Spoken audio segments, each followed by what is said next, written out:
Hello, everyone, and welcome to this week's episode of Movie Charts. So this is a new show where we're gonna break down the results at the box office for the movies that are currently playing in theaters and how they're doing. So of course, this weekend's biggest new release was Pixar's Onward. An animated film following two teenage elf brothers who go on a journey to discover if magic is still truly real and to, of course, revive and bring back their dead father temporarily. The whole concept sounds interesting. They failed to capitalize on that, as the movie opened to 40 million this past weekend, and it's rather weak opening. That's going to be the main focus of today's episode. We're going to see how Onward compares to other Pixar films and why it is underperforming currently. But first, let's take a look at the top 5 movies at the domestic box office this weekend. Coming in after Onward was Invisible Man, dropping 46% from its first weekend, and it made another $15.1 million. It's a better hold. That's a better hold than most horror movies, which usually drop 50% or more in their second weekend. The film already is almost at 100 million worldwide, and it's going to continue to make Blumhouse a lot of money, as the budget was only $7 million, which is crazy, and more studios need to adapt that formula to making movies. Coming in third place, we have our other new release this weekend, The Way Back with Ben Affleck, which made $8.5 million. It's not a great start for the film, but especially since it's like sort of poised as Affleck's comeback, but it could have been worse, as some tracking going into the weekend projected it to open as low as $6 million, so whole $2.5 million above that. But considering the film carries a $21 million production budget, it's not a great start. I don't think I see this one breaking even, but who knows, I could be pleasantly surprised. It is another mid-budget miss, yet another for Warner Brothers, along with others just from last year like Goldfinch, Motherless Brooklyn, and The Kitchen, all of which were mega bombs and should not have been, considering their budgets were not very high. But Warner Brothers, there's probably going to be an episode on that someday, how their marketing, but other than Joker, their marketing is a complete failure right now. Coming in fourth place, though, for this weekend was Sonic the Hedgehog, which made another $8 million in its fourth weekend.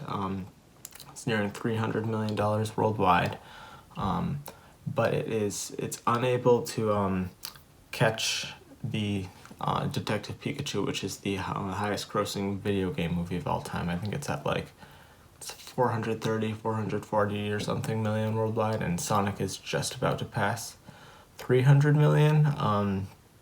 Even though it opened higher than Detective Pikachu, it's unfortunate because the film does not have the full foreign market that Detective Pikachu was lucky to have. China, Japan, stuff like that, where I'm sure Sonic would have still made plenty, maybe enough money to catch Detective Pikachu. It'd be in the same range, and who knows if that movie will and when get released in any of those markets. Who knows right now? I'm going to talk a little bit more about that virus and its effects possibly a bit later. And coming in fifth place was Call of the Wild, making $7 million in its third weekend as it nears $100 million worldwide. But it has a $110 million production budget, meaning this one is still going to lose tens of millions of dollars for Fox and Disney. But Disney is used to that from Fox by now. Also notable this weekend, not in the top 5, is Focus Features' Emma, which expanded its theater count this weekend, and it made $5 million. I think it stars Anya Taylor-Joy. I had not heard really about the film until recently. Good for it. I don't know. I could not find a budget on it. It's at about $7 million domestically right now, about 21 million worldwide, and I assume that's good for that movie. Also notable, not in the top 5, was Bad Boys for Life, which crossed 200 million domestic and 415 worldwide this weekend, and it is still the clear leader at the global box office for this year. Not Detective Pikachu, Sonic is like more than $100 million behind it, so lucky for that one. That's pretty much it. Not a whole lot going on other than our main topics today, the big release, which is what we're going to move into, which is Pixar's Onward. Let's start with how it compares to the other Pixar movies, and then we'll look at why it may be underperforming. So looking at Pixar's lowest opening weekends, films that didn't open in limited release, I believe Toy Story 2 and one other film, maybe it was Bug's Life, opened in limited release, so they are not really comparable to the other opening weekends we are looking at, and also not adjusted for inflation, which helps Onward, because if you adjusted some of these for inflation, Onward would look even worse. But looking at it, so in the first, this is like ranking it from lowest, like the lowest opening Pixar has had was the first Toy Story, making $29 million, which I'm sure if you adjusted is much higher. In second place, we have Good Dinosaur, making $39 million, and coming in right behind it, barely, maybe lower than Good Dinosaur when the weekend actual is coming on Monday. But coming in right behind it is Onward, which made $40 million. Good Dinosaur made $39 million. And then after Onward, we have Ratatouille at 4th, making $47 million, and Coco at 5th, making $50 million. So Onward, it's Pixar's third worst opening.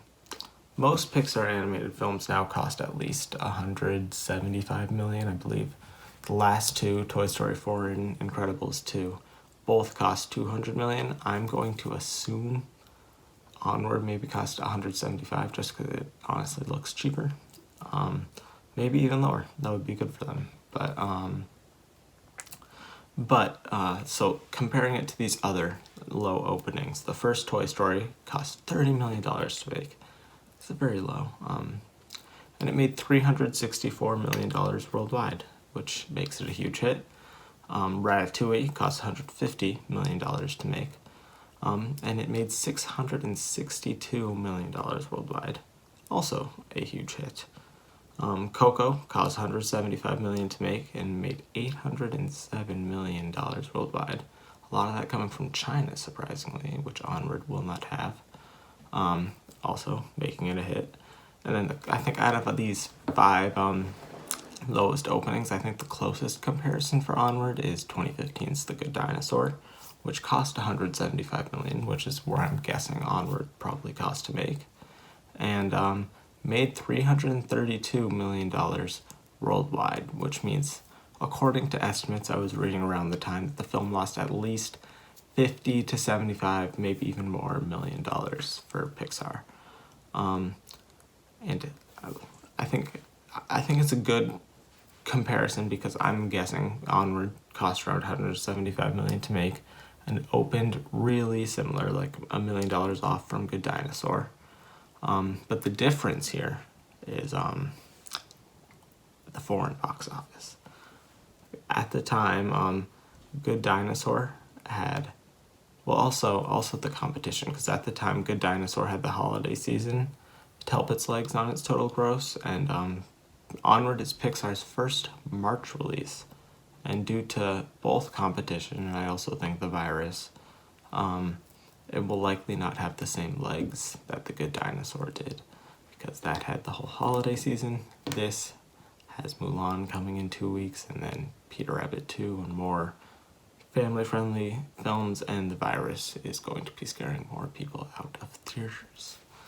And many people are probably wondering whether or not the whole coronavirus thing is actually affecting the box office.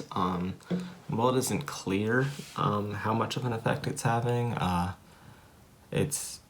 revenue from this weekend was down more than 50% from the same time frame in 2015 from this same weekend last year. So it suggests it's having some effect. On top of that, many foreign markets have all their theaters closed. Italy, China, I think Japan, and this cuts Onward off of many money sources that all other Pixar films had access to. The numbers show this as Onward. The numbers show this as Onward made an underwhelming $28 million from foreign markets this past weekend.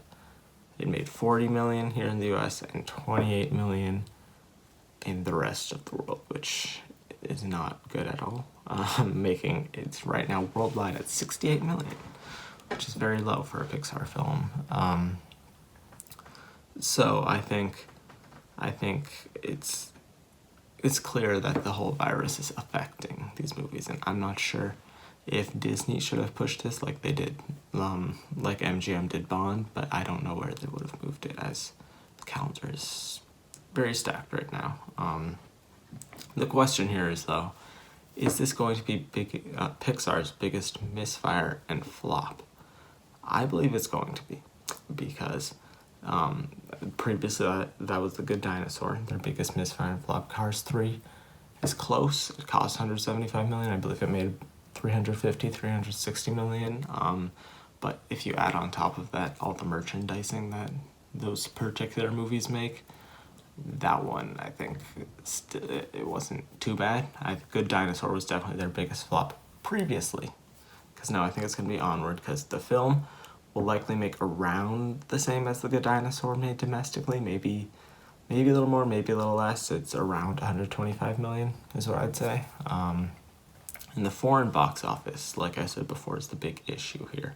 Good Dinosaur, actually, funnily enough, had the same foreign market opening weekend that Onward did. It made $28 million from its foreign markets its opening weekend, but that is because it had a slower rollout to the foreign markets. It came out after its US release slowly into other markets. Japan and Italy were some of the Good Dinosaur's biggest foreign markets, making $14 million and $6 million respectively in both those places. And both those markets and a lot of others aren't available for Onward anywhere in the near future for them to access and release their film and actually get money. This means it probably isn't going to make The Good Dinosaur's $209 million from foreign markets. I don't see that happening, honestly, if it doesn't have access to so many of those other markets. I would say maybe 175 if they're lucky, but I do not see it making $209 million foreign. So depending on how the following weeks go, we have to see.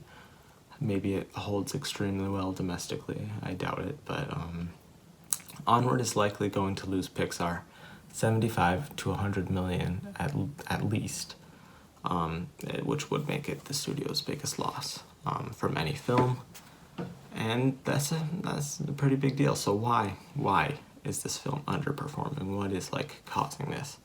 The reviews were great. They're clearly not the issue, because it got an 86% on Rotten Tomatoes and an A- cinema score. There was no other competition this weekend at all, with the only other family films, Sonic and Call of the Wild, are both in their 4th and 3rd weekend respectively, so they've already done most of their business. And the talent involved with Pratt and Holland are, if anything, going to attract more people to the film than deter them. So I would say the biggest two factors in this movie underperforming is 1, the virus, clearly, and 2, the film's marketing, which I don't think did the film any favors. So the virus, it probably deterred a lot of families from actually going to see the movie in theater, where you share a room with many strangers.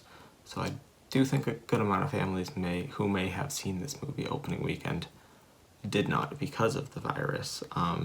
There was nothing Disney/Pixar could do about that, though. There is something they could have done about the marketing, because I do not think the marketing was very good. The trailers showed nothing that made me interested personally, and it just, plus I can never say this word, the prevalence of the movie seemed much lower, like much less people. It was being talked about much less than other previous Pixar movies, and I think that has something to maybe do with all the talk of the virus worldwide, and also all the current presidential candidate stuff going on, and I think that may have completely overshadowed any talk that was going on about this film. And like I said before, the marketing, honestly, I don't think made it look like an extremely interesting film. It's no Incredibles 2 or Toy Story 4, which have previous IP connected to them, but even stuff like Inside Out or Coco, which I think just marketed the kind of movie you're gonna see much better. So that's all I really have to say about Onward. Disappointing, likely going to be Pixar's biggest flop. And I think Soul, if the whole virus thing is gone by then, is going to turn it a much better profit for them. This is not going to turn them a profit. It is going to lose them money. But now looking at the worldwide box office for 2020, Bad Boys is still very, very clearly the biggest hit of the year, as it got out pretty much pre-coronavirus scare and big deal. Sonic was a semi-decent hit, considering it doesn't have like all the big foreign markets that it should or would at another time. Doolittle would be doing good if it didn't cost almost $200 million, but that is a flop. So the 2020 box office so far is mainly disappointments, and it is likely going to continue to be that way until the virus is gone or slows down. Especially for these big budget movies like Onward and Doolittle and stuff, and even Sonic, but Sonic, its budget wasn't too high, and it I think it's gonna break even, but slowed down a lot after its opening weekend.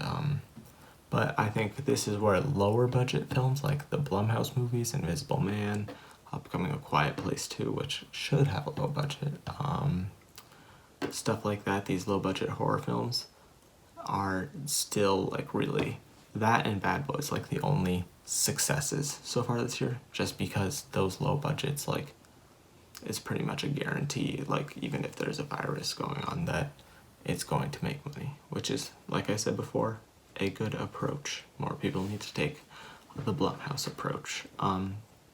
So, in order to not end this episode on a downer note, let's look at what's coming out this upcoming weekend.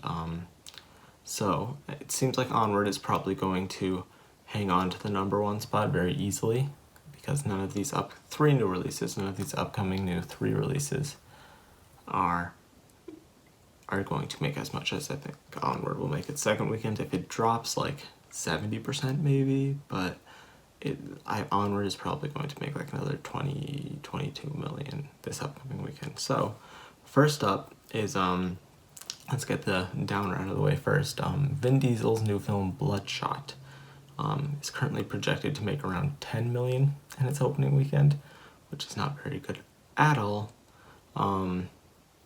The film reports, I was surprised when I saw this, the film reportedly only cost like $42 to $50 million to make. Hopefully it doesn't look horrible CGI wise, but that's a surprisingly low budget, which is good for them, because it's not going to lose as much money if it had a typical Hollywood blockbuster budget of like 100 million plus. But I still do think that both Vin Diesel and Sony when they were slating and like putting this film on the calendar, expected it to take first place, and it is now looking at a third place opening, which is not very good. I Still Believe, which is a Christian, I think. It's like a religious. I don't know too much about it. It's with the kid from Riverdale, and it is looking to make around 13 or so million in its opening weekend, which is impressive. It's on a 7 million budget, which is pretty decent. That's the new release of this weekend that looks the best. And the other one, the final one, the long-awaited film, The Hunt, is projected to open at around 9.5 million, but the film cost 15 million, which I think may be Blumhouse's biggest budget, because they usually stay at Jason Blum says 10 million or under, so that's a surprisingly high budget for them. But so 9.5, it's not going to be as profitable as their other films because of that.